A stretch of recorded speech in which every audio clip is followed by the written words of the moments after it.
ሰላም ጤና ይሃበልና ክቡራት ተኸታተልቲ ትግራይ ሚድያ ኔትወርክ ንሎም እውን እዋናዊ ዝበልናዮም ሓበሬታታት ሒዝናልኩም ኣለና ብፍላይ ድማ ኢትዮጵያ ንህዝብ ንዳሎ ብምባል ፈለማ ግን ቅድመ ኩነት ተቐሚጣ ናብ ኤርትራ ዝለኣኸቶ ደብዳቤ መበገሲኡን እቲ ዝድልዕ ዕላማን እንታይ እዩ ዝብል የዘራርብ ኣሎ ኣብዚ ዝምልከት ብዋናነት ንሎሚ ካብ ዝሓዝናልኩም እዩ ክሳብ መወዳእታ ትሕዝቶ መደብና ምሳና ክትፀንሑ ዓዲምና ሰናይ ምክትታል ኢትዮጵያ ንኤርትራ ደብዳቤ ጽሒፋ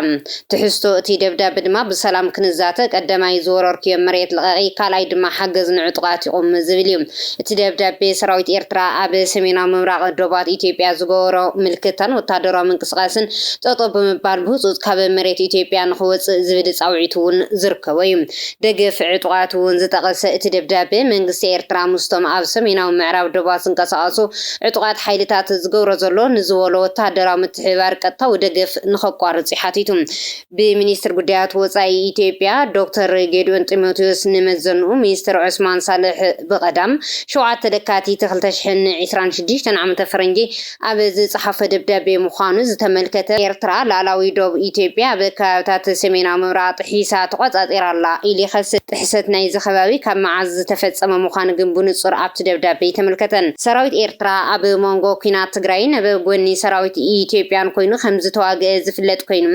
ድሓር ግን ካብ መሬት ኢትዮጵያ ተቐሊሉ ከም ዝወፀን ኣብቲ መሰረቱ ውዕላ አልጀሪስ ዝቆመ ኮሚሽን ዶብ ዝሃወ ውሳነ ከም ዘለኒ ክገልጽ ጸኒሑ ቀደመ ሚኒስተር ኢትዮጵያ እውን ቅድመ ሕዚ ኣብ ፓርላማን ሙጻ ሰራዊት ኤርትራ መልኪቱን ዝቀረበሉ ሕቶ ኣብቲ ዝተበየነሎም ቦታ እዮም ዘለው ካብ ወጻኢ ክንተለግን ኮሚቴ ቆምና ክንጻሩ ኢና ዝብል ሓሳብ ሂዩ ምንባሩ ይዝንጋዕን ነዚ መሰረት ብምግባር ግን ብዛዕባ እቲ ዝተባሃለ ኮሚቴ ይኹን ህላወት ሰራዊት ብዕሊዝ ማዕበል ሓበሬታ ዛጊደ ይነበረን ኣብዚ ሕዚ ናብ ኤርትራ ተጻሒፉ ዘሎ ደብዳቤ ግን መንግስቲ ኢትዮጵያ ንሰራዊት ኤርትራ ካብ መሬቱ ክወጽእ ተደጋጋሚ ከም ዝሓተተ ይመልኪቱ እቲ ሕቶ እዚ ተቐባልነት እንተረኺቡ ንኹሉ ናይ ሓባር ረብሓ ዘለዎም ጉዳያት እንኮላይ ኣገልግሎት ባሕሪ ምብጻሕ ወደብ ዓሰብን ንምፍታሕ ኣብ ሰናይ ድሌት ተመርኮሰ ዝርርብ ንምክያድ ድሉ ምዃኑ ዝገልጽ መንግስቲ ኢትዮጵያ ግን ብተደጋጋሚ ዝተፈላለዩ ሕጋውን ታሪኻውን ምጉታት እናልዓለም ጉዳያት ኣፍ ደገ ባሕሪ ብሓይሊ እውን ክፍታሕ እዩ ዝብሉን ካልኦት ተኽታኺ ትረኻታትን ከስምዕ ከም ጸንሐውን ይዝንጋዕን ብዘይካዚ እቲ ደብዳቤ ኤርትራን ዝተፈላለዩ ዕጡቃት ጉጅለታት ኢትዮጵያ ቀጥታዊ ንዋታዊ ደገፍ ሓገዝን ትገብራላ ብምባል እውን ከሲሰሎም እቶም ዕጡቃት ዝተዋሃሉ ጉጅለታት በኣስማቶም እኳ እንተዘይተጠቐሱ ቅድመ ሕዚ ግን መንግስቲ ኢትዮጵያ ንኤርትራ ንዕጡቃት ሓይልታት ሕወሓትን ፋኖን ትድግፈላ ኢሉ ከሲሱ ከም ዝነበረ ዝዝከር እዩ ሚኒስትር ጉዳያት ወጻኢ ኢትዮጵያ ኣብ ደብዳቤኡ ኣብ ዝሓለፈ ሂደት መዓልታት ኣብ ዶብ ክልቲአን ሃገራት ዝተዓዘብናዮ ምዕባለታት መንግስቲ ኤርትራ ዝያዳ ኣዕናዊ መገዲ ከም ዝመረጸ ዘመልክት እዩ ኢሎም እዚ ወታደራዊ ኤርትራ ብሰሜናዊ ምብራቅ ዶብ ኢትዮጵያ ናብ መሬት ኢትዮጵያ ብምእታው ምስ ዕጡቃት ጉጅለ በሰሜናዊ ምዕራብ ዶብ ሃገር ዘካይድዎ ዘለው ሕብራዊ ወታደራዊ ስርሒታት ምጥሓስ ሕጊ ጥራይ ዘይኮነስ ፍጹም ወራር እውን ክብል ኮኒኑ ኣተሓሒዙ ድማ መንግስቲ ኤርትራ እዚ ዘይቅቡል ኩነታት ንኸኽትም ሰራዊቱ ብቕልጡፍ ካብ መሬት ኢትዮጵያ ከውፅእን እዞም ጉጅለታት ዝገብሮ ምትሕብባር ከቋርጽ ንጽውዕ ይብል እቲ ደብዳቤ ክልቲአን ሃገራት ንፍርቂ ክፍለ ዘመን ኣብ ኩነታት ጎንፅን ወጥርን ከም ዝጸንሓ ዝገልጽ እቲ ደብዳቤ እዚ ዕንክሊል ጎንፂ ብዘተን ዲፕሎማስያዊ ጻዕርን ክፍታሕ ከም ዝከኣል ብምምልካት ኤርትራ ኣወንታዊ ምላሽ እንተሂባ መንግስቲ ኢትዮጵያ ኣፈላላይ ብሰላማዊ ልዝብ ክፈትሕ ድሉ ምዃኑ እዩ ዝገልጽ ቅድሚ ሕዚ ክቐርበሉ ንዝጸንሐ ክስታት ተመልኪቱ ግን መንግስቲ ኤርትራ ምጽሕታር ኩናት እዩ ብምባል ኢትዮጵያ ክትውልዖ ንዝደልየት ኩናት መመሳመሲ እተቕርቦ ዘላ ክስታት እዩ ብምባል ክምጉቶ ጸኒሑ እዩ ብዛዕባ ወደብ ዓሰብ ዝቐረበ ሕቶ ድማ መንግስቲ ኤርትራ ነቲ ናይ ምውጻእ ሰራዊትን ምኽባር ላዕላውነት ጠለብ ብኣውንታ እንተተቐቢልዎ መንግስቲ ኢትዮጵያ ኣብ ኩሎም ሓበራዊ ጉዳያት ንምዝራብ ድሉ ምዃኑ ኣፍሊጡ እዚ ድማ ጉዳይ ባሕርን ኣብ ወደብ ዓሰብ ናይ ምጥቃም መሰልን ዘጠቓልል ኩሎ መድያዊ ስምምዕ ንምብጻሕ ዘኽእል ናይ ሰላም ዕድል ምዃኑ ብገለ ተንተንቲ ዝወፅእ ዘሎ እንተኾነ እውን ብኻልእ ገጽ ድማ እዚ ካብ ሓቅነት ዝረሓቐን ትሕዝቶ እቲ ደብዳቤ ካብ ክውንነት ዝተበገሰ ስለዘይኮነ ኣውንታዊ ውፅኢት ክህልዎ ዝብል ግምገማ ከም ዘይብሎም እዮም ዝገልጹ እዚ ከምዚ እናሃለወ ኣብ ሞንጎ ኢትዮጵያን ኤርትራን ሓድሽ ኩናት ክውላዕ ይኽእል እዩ ዝብል ስጋት ኣሜሪካ ብትኹረት ክትከታተሎ ዘለዋ ከቢድ ጉዳይ እዩ ክብል ተሓጋጋዚ ሚኒስትር ጉዳያት ወጻኢ ኣሜሪካ ነበር ቲቦር ናጊ ገሊጹ ኣሎ እቲ ኣምባሳደር ኣብ ኤክስ ገጹ ከመ ዝሓበሮም ኣሜሪካ ኣብ ኩሎም ጉዳያት ሃገራት ዓለም ኢዳ ክትእቱ እኳ እንተዘይብላ ኣብ ቅርኒ ኣፍሪካ ኣብ ሞንጎ ክልቲአን ሃገራት እናገደደ ዝኸይድ ዘሎ ዝወሎ ወጥሪ ሸለል ክበሃል ከም ዘይኽእል እዩ ኣመልኪቱ ኢትዮጵያ ኣብ ብዙሕ ኣገደስቲ ጉዳያት ዝርርብ ተሓትትላ ክብል እቲ ኣምባሳደር ዝሓበረ ኮይኑ ከምዚ ዓይነት ዝርርብ ኣድማዒን ክኸውን ልዑል ደረጃ ዓለም ለኸ ደገፍ የድልዮ ክብል እዩ ነቲ ብወገን ኢትዮጵያ ዝተጻሕፈ ደብዳቤ ድጋፉ ዘርአየ ናጊ ኣብ መንጎ ክልቲአን ሃገራት ክካየድ ዝኽእል ኩናት ኣዝዩ ዓብዪ ክግመት ዘይኽእል ዕንወትን ከስዕብ ከም ዝኽእል እዩ ኣጠንቂቑ ቀፂሉ ኣሜሪካ ነቲ ጎንፂ ኣብ ምዝሓልን ንዝርብ ኣብ ምድጋፍን ክተትኩር እዩ ኣተሓሳሲቡ ቲቦር ናጊ ኣብ እዋን ጆኖሳይድ ትግራይ ሰራዊት ትግራይ ደብረ ብርሃን ኣብ ዝበፅሐሉ እዋን ምስ ኣመራርሓ መንግስቲ ትግራይ ተዘራሪቡ መልሶም ከዕግቦ ብዘይምኽኣሉ ንመንግስቲ ኣሜሪካን ሴናተራትን ኣሚኑ ኣሜሪካ ኣንጻር ሰራዊት ትግራይ ክትከውን ሰራዊት ትግራይ ካብ ደብረ ብርሃን ክምለስን ካብ ዝገበሩ እቲ ዋና ሰብ ምዃኑ ይዝረበሉ እዚ ከምዚ እናሃሎ ብኻልእ ገጽ ድማ ሰራዊት ኢትዮጵያ ሓድሽ ምንቅስቓስ ምድላዋት ይገብር ምህላው ዘመልክቱ ሓበሬታታት እናወፅኦም ካብ ጅቡቲ ናብ ኣዲስ ኣበባ ሞጆ ደረቕ ወደብ ዘጓዓዕዛ ዓበይቲ መኻይን ብግዲ ተታሒዘን ናብ ወታደራዊ ግዳጅ ይውሰድ ኣለዋ ዝብል ሓበሬታ ረኺብና ኣለና ፈለማ ናይቶም ሽፈራት መንጃ ፈቃድ ይሕደጉ ነዳዲ ብነፃ ይመልኡ ናብ ምድቦም ይኸደለው ይብሉ ወሲኾም እቶም ፍልፍላትና ገሊኦም ወታደራዊ መሳርያ ጽዒኖም ብዓፋር ጎዋኔ ገይሮም ናብ ጭፍራን ኮምቦልቻን ይኸደለው ይብሉ እቶም ፍልፍላት 270 መኻይን ኣሶሳ ህዳሴ ግድብን ከባቢ ከም ዝኸዱን ሰራዊት ጽዒኖም ናብ ሰሜን ከምፁ ከም ዝኾነን ድማ ይሕብሮም 400 ዝኾና መኻይን ድማ ብጅማ ናብ ገጽሞትን ጋምቤላን ከይደን ምህላውን እዮም ዝሓበሩም ሰራዊት ብልጽግና ካብ ጎንደር እናወፀ ናብ ምዕራብ ትግራይን ወሎን ይሸግር ምህላውን ገሊፆም እዮም ኣብ ዝቐረባ ዘሎ ወረታት ተታሒዙ ገለ ወሃውቲ ርእይቶ ድማ ከምዚ ይብሉ እቶም መንግስታት ክነግሩና ኣይትጸበዩም ነገር ግን እቲ ኩናት ከም ዘይተርፍ ዝገብሩ ዘሎ ምንቅስቓሳት ሓበርቲ እዮም ንኹሉ ተዳሊኻ ምጽናሕ ጽቡቕ እዮም ህዝቢ ሃገር ሰላም ይሉ ኣብ ዝጸንሐሉ እዋን ሃንደበት ኩናታ እንትወርዶ ኩናት ከም ዝለዓል ፈሊጡ ጸኒሑ ኩናት እንትለዓልን ይፈላለዩ ዝብል ርእይቶ ቶም እዮም ዘካፍሉም ስለዚ እውን ህዝቢ እቲ ኩናት እንተዝተርፍ ጽቡቕ እኳ እንተኾነ ንሕማቕ ንጽቡቕን ህዝብን ኣድሉ ክኸውን ግን ኣለዎ ይብሉም ኩናት ይቐረን ንዳሎ ወይ ነዝሕሎ ዝብሉ ገለ ፍልፍላት ድማ ትግራይ ዳሲስካ ንኤርትራ ምዝላቕ ቀይሕ ባሕሪ ዓሰብ ንምቁፅጻር ትልሚ ብወገን ብልጽግና ከም ዘሎ እዮም ዝገልጹ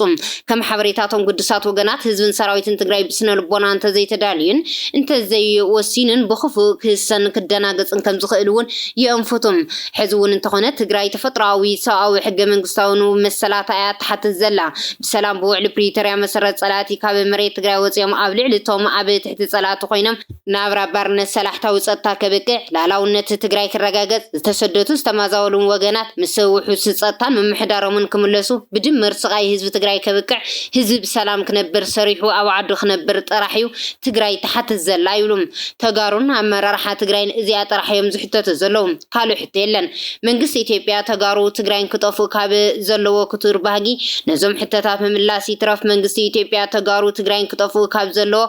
ድልየት ኩሉ ዓይነት ሸርሕታት ውዲታትን ብምፍጻም ኣብ ልዕሊ ትግራይ ሓሓሊፉ ዝፍጠሩ መደበኛ ውግኣት ሓዊሱ ነቲ ኩናት ደው የበለን ይብሉም ፕሪቶሪያ ካልእ መልክዕ ኩናት ኮይኑ ከም ዝመፀ እውን ይገልጹ ሕዚ ድማ ንስሩዕ ውግእ ይዳሎ ኣሎ ይብሉም ትግራይ እቲ ውግእ ሕርያ ኣይኮነን እንተኾነ ግን በቲ ኩናት ክትጠፍእ እናተሰርሐ ስለ ዝመፀ ኣብ ትግራይ ልዕሊ እቲ ውግእ ኣብ መድረኽ እቲ ሽማዊ ሰላማዊ ፖለቲካዊ ቃልሲ ዝበሃል ውዕሊ ፕሪቶሪያ ህይወት ህዝብና ብጥሜት ሕማምን ሃሊቑ ይሃልቕ ኣሎን ማሕበረ ኢኮኖሚያዊ ቅልውላዊ ሰማይ ዓርግ እዩ ነዚ ንምግዳድ ብዕቱ ይስራሕ ኣሎም ስለዚ ዋላይ ንምረፆ ውግእ እንተመፂኡ እውን ንትግራይ መቐፀልታት ህዝብና ዘጥፍእ ዘሎ ዘይተቋረፀ ኩናት እዩ ይብሉ እዚ ውግእ እንተመፂኡ ግን ብዘይ ጥርጥር ሰለስተ ነገራት ምድምዳም ይከኣል እዩ ይብል ኣብዚ ጉዳይ ኣመልኪቱ ርእይቱ ዝሃበ ሓደ ጸሓፊ ዕድመ መንግስትነት ኣብይ ኣሕመድ ዘውቅዐሉ ምዃኑ ካብቶም ዝገለጾም ሓደ እዩ ኣብይ ኣሕመድን ደገፍቱን عود زيولون كترفو يوم يبل سلزي حزون كمشي عبلة ورا مثلمتا بلا كلا كان كابت تصمدو لبجزي خمنا عدهم أنت تموت أي حي شكل نابتم أب حرام ريت لنا زولو حالتات تجري ملق تزحلف تجري حرقت وصية يبل وصيهم سقي هزوك حد صريم نبقى تصال بهجنا خنسجرينا يبل نبزغ زعبانا خنسجر أما بلس على سنشعتن جواي حبرة أفريقيا تستعنا جدي إثيوبيا خفت حسد سعونة جبنات تفت ክፍጽም ምህላዋ ተሓቢሮሎም እቲ ሕብረት ኣብ ልዕሊ ኢትዮጵያ ርእይ ስጉምቲ ክወስድ እውን ፀዊዑ ሕብረት ኣፍሪካ ኣብ ልዕሊ ኢትዮጵያ ርእይ ስጉምቲ ክወስድ ይግባእ ይብል ኢንስቲትዩት ፓን ኣፍሪካ እቲ ኢንስቲትዩት ሕብረት ኣፍሪካ ተልእኮ ምፍጻም ከም ዝተሰኣኖ ብምግላጽ ኣጀንዳ 2063 ዓመተ ፈረንጂ ክዕወት ከም ዘይኽእል ምግላጹ ዕላው ገይሩ እዚ ከምዚ እናሃለወ ሚድያታት ዓለም ኣብ ኣፍሪካ ኣብ ልዕሊ ንጹሃን ዝወጽሕ ግፍዕታት ማዕረቲ ኣብ ጋዛን ዩክሬንን ካልኦት ዝርከቡ ሽፋን ከም ዘይሃባ እዩ ተነቒፈን ዘለዋ ኣብ ኩናት ትግራይ ዝነበረ ጉድኣት እውን ብዋናነት ተጠቒሰሎም ኣብ ልዕሊ ትግራይ ዝተወልዐ ኩናት ዓለም ዘይቕለወሉ ህልቂት ከም ዝወረደዩ ሓድሽ ጸብጻብ ኣቃሊዑ ዘሎ ፓን ኣፍሪካ ኣጀንዳ ዝተባሃለ ኢንስቲትዩት ዘውፅኦ ሓድሽ ጸብጻብ ኣብ 2013 ዓመተ ምህረት ጀሚሩ ኣብ ልዕሊ ትግራይ ዝተፈጸመ ኩናትን መጉዳእትታትን ዓይኒ እዝኒ ዓለም ዘይቕለወሉ ምንባሩ እዩ ዝገልጽ እቲ ዘጋጠመ መጠን ሞት ኣብ ጋዛ ማለቱም ፍልስጤም ካብ ዝተረኣየ መጠን ሞት 10 ኢድ ዝበዝሕ እንተኾነ እውን ይብል ብሚድያታት ዓለም ዝረኸቡ ኣቓል ወግን ካብ ናይ ጋዛ ብ61 ሚእታዊ ዝነኣሰ ምንባሩ የነጽር እቲ ማዕኸን ዜና ብሚድያታት ዓለም ዝረኸቡ ኣቓል ድማ ካብ ሚድያታት ዓለም ካብ ናይ ጋዛ 61 ሚእታዊ ዝነኣሰ ምንባሩ እዩ ዝጠቅስ እቲ ኢንስቲትዩት ንመበል 39 ጉባኤ ሕብረት ኣፍሪካ ጠሚተው ዘውፅአ ጸብጻብ ኣብ ኣፍሪካ ዝፍጸሙ ጎንፅታት ሳዕቤናቶም እኹል ሽፋን ዓለም ለኸ ሚድያታት ከም ዘይረኸቡ የብርዩ ዓለም ለኸ ሚድያታት ንግዳያት ኩናት ዝህቦ ኣቓልቦ ሌላን ጉሌላን ከም ዘለዎ ዝጠቐሰ እቲ ኢንስቲትዩት ዛንታታት ግዳያት ኩናት ትግራይ ዝረኸብዎ ትሕት መጠን ሽፋን ሚድያ ከም ኣብነት ኣልዒልዎም ድሕሪ ኣብ 1994 ዓመተ ፈረንጂ ዘጋጠመ ጆኖሳይድ ሩዋንዳ ፍጹም ኣይድገምን ይበሃል ዝነበረ መጽዋዓ ባዶ ጭርሖ ኮይኑ ምትራፉ ዘረጋገፀ እቲ ኢንስቲትዩት ኣብ ምትራፍ ኩናትን ምቕናስ ሳዕቤናትን ሕብረት ኣፍሪካን ዝረኣዮ ዝሕታለ ግቡእ ዘይፈጸመ ትካል ክብል ነቒፍዎሎም እቲ ኢንስቲትዩት ዘውፅኦ ጸብጻብ ኣብታ መቐመጢ ዋና ቤት ጽሕፈት ዝኾነት ኢትዮጵያ ውሽጢ ዝነብር ህዝቢ ትግራይ እናተጨፍጨፈ ጽንቃቐ ቀልቢ ዘይሃበን ትርጉም ዘለዎ ስራሕ ዘይሰርሐን ክብል ንሕብረት ኣፍሪካ ከሲሱ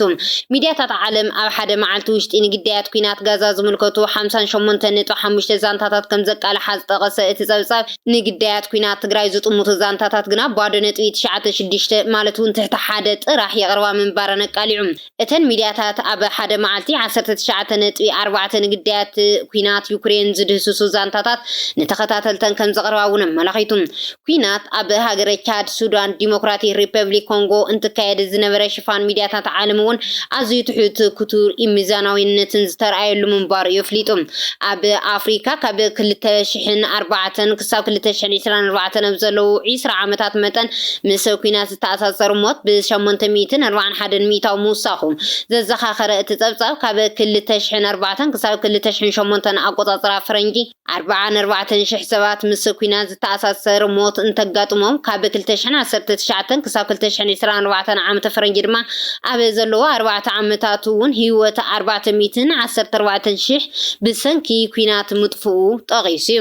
ድሕሪ ኣብ 1994 ዓመተ ፈረንጂ ዘጋጠመ ጆኖሳይድ ሩዋንዳ ፍጹም ኣይድገምን ይበሃል ዝነበረ መጽዋዓ ባዶ ጭርሖ ኮይኑ ምትራፉ ዘረጋገፀ እቲ ኢንስቲትዩት ኣብ ምትራፍ ኩናትን ምቕናስ ሳዕቤናትን ሕብረት ኣፍሪካ ንዘርኣዮ ዝሕታለ ግቡእ ከም ዘይፈጸመ ትካል ወሲድዎሎ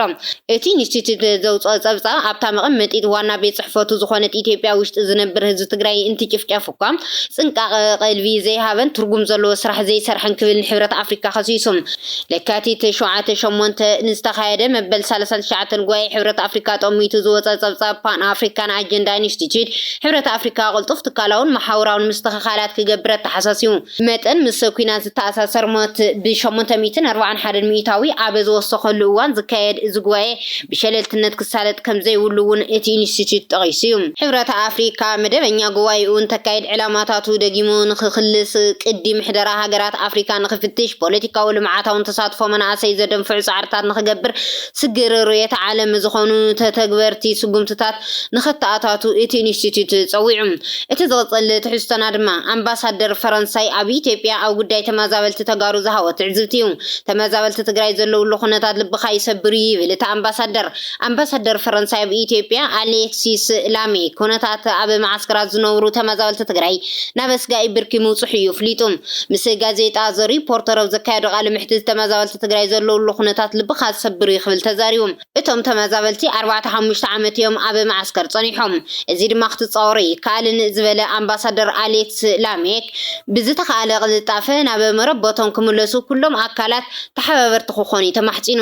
ፈረንሳይ ኣብ ኢትዮጵያ ካብ ተካይዶም ንጥፈታት ንሰብኣዊ ጉዳያት ትግራይ ቀዳምነት ከም ዝሃበትን ውሑስ ሰናይ ፍቃድ መሰረት ዝገበረ ምምላስ ተመዛበልቲ ክትግበር ከም እትደልን እውን ኣረጋጊጹም ሃገሩ ንሙሉእ ተፈጻምነት ውዕል ፕሪቶሪያ ከም ትሰርሕ ዝገለጸ ኣምባሳደር ላሜክ ኣብ ምቕራብ ሰብኣዊ ሓገዛት ምግታእ ተጻውኦታት ምርግጋጽ ተሓታትነት ካልኦት ምንቅስቓሳትን ትነጥፍ ምህላዋ እውን ሓቢሩ እዩ ኣብ መወዳእታ ኣብ ሁሉ ኩነታት ዘድሃበ ማሕበራዊ ሚድያ ዝረኸብናዮ ትሕዝቶ ክነቕርበልኩም ሎሚ ህወሓት ምውቃስ ይከኣል እዩ ንምግበይን ፈትለ ወርቅን እውን ምውቃስ ይከኣል እዩ ክብርታት ቃልስን መስዋዕትን ታሪክ ህዝቢ ትግራይ ተጋዳላይ TDF ግን ምውቃስ ምናኣስን ምንሻውን ኣሕሊፍካ መሃብን ግን ኣይከኣልን ብዝብል ይፍልም እቲ ጽሑፍ ሎሚ ቃልሲ ህዝቢ ትግራይ ተጋሩ ንህላው መንነት ታሪክ ግዛታዊ ሓድነትን መሰል ተጋሩን ትግራዋይን ዝግበር ቃልሲ እዩ እዚ ቃልሲ ኣብ መንጎቶም ንኸውዶም ክብሉ ኣብ ሸዋ ኣብ ሸራተን ዝዓረዱ ዝበሎም ኣብ ትግራይ ምስ ህዝብኻ መዓት ደርጋጋዓት ዝብሉ ተጋሩን ዝግበር ቃልሲ እዩ ይብል እዚ ቃልሲ ኣብ መንጎቶም ብተጋዳላይ ህዝባዊ ወያነ ሓርነት ትግራይ ጀነራላት ኮይኖም ንህዝቢ ትግራይ ምግዳልና የናስሕና ምስ ዝበሉ ወገናትን ኣብ መንጎቶም ንህዝቢ ትግራይ ገና ክንጋደልን ክንስዋኣኒና ዝበሉ ጀነራላት ህወሓትን ዝግበር ቃልሲ ይብል እዚ ኣብ ቃልሲ በመንጎቶም ንብርሃኑ ጁላ ማሪኾም ብምሩኻት ብርሃኑ ጁላ ኣባዱላ ገመዳ ኣይንምራሕን ዝበሉ ጀነራላት ትግራይ ኣብ መንጎ እቶም መራሒና ምሩኽ ብርሃኑ ጁላን ባጫ ዝብሉ ከዳዓት ነበር ጀነራላት ህወሓት ነበር ጊዜያዊ ምምሕዳር ትግራይን ዝግበር ኩናት ወይ ቃልሲ እዩ እዚ ቃልሲ እዚ ምስ ደገፍቲ ጻድቃን ጌታቸውን ምጥፋእ ዝግበር ቃልሲ ኣይኮነን እዚ ቃልሲ እዚ ምስቶም 45 ቢልዮን ብር ተቐቢሎም TDF ንምፍራስ ኣብ መቐለ 2 ዓመት ሙሉ 720 መዓልትታት ኣብ ትግራይ ዕግርግር ዓመፅን ከላዕሉ ዝዓለሉ ባንዳታት ትግራይ ዝግበር ቃልሲ እዩ ከምቲ ጀነራል ህንፃ ዝበሎ ናይ መጀመርያ ቃልስና ምስቶም ባንዳታት ትግራይ ዝግበር ቃልሲ እዩ እቲ ዝተረፈ ከምቲ ዝኣመነ ከኣምን እዩ እዚ ቃልሲ ምስቲ ንዓርሱ ሓራ ከየውፅአ ኣብ ሓራ መሬት ኣለኹ ኢሉ ንህዝቢ ትግራይ ሓራ ከውፅእ ከንቱ መስዋዕቲ ዝኸፍል ዘሎ ምስኪን ወለዶ እምበር ናይ ትግራይ ኮነን ይብሉ እዚ ቃልሲ ምስቶም ኣብ ሸዋ ኮይኖም ኣብ ሸራተን ኮይኖም ሓራ መሬት ንመራሕለና ዝብሉ ሸራተን ከም እንወደን ጥሩን ጀነራል ዘውዱ ዝግበር ቃልሲ እዩ እዚ ቃልሲ ህዝቢ ትግራይ ስለዘይዓመፀ ነበረ ሮማናት ኣደባባይ መናእሰይ ትግራይ ሓዊ ስለዘይቃፀለን ከም ቄሮን ፋኖን ህንፃታት ገዛ ስለዘይዕነወ ብፌደራል መንግስቲ ስጉምቲ ብድሮን ወይ ብታንኪ ክውሰደሉ ኣለዎ ምስ ዝበለ ስየ ብርሃ ኣብ ስየታትን ዝግበር ቃልሲ እዚ ቃልሲ ኣንጻር መን ምዃኑ በዚ ምስሊ ምዕዛብ ይከኣል ይብል ኣብ መወዳእታ እቲ ጸሓፊ እቲ ናይ መጀመርያ ቃልስና ኣንጻር ባንዳታት ክኸውን ኣለዎ ዝብል ድማ መደምደሚ ጽሑፍ እዩ ክቡራት ተኸታተልቲ ትግራይ ሚድያ ኔትወርክ ነሳዕ ዘዳለናልኩም እዋናዊ ዛዕባታት ዘይመስሉ ነይሮም ንምክትታልኩም ካብ ልበ መስኪና ሰላም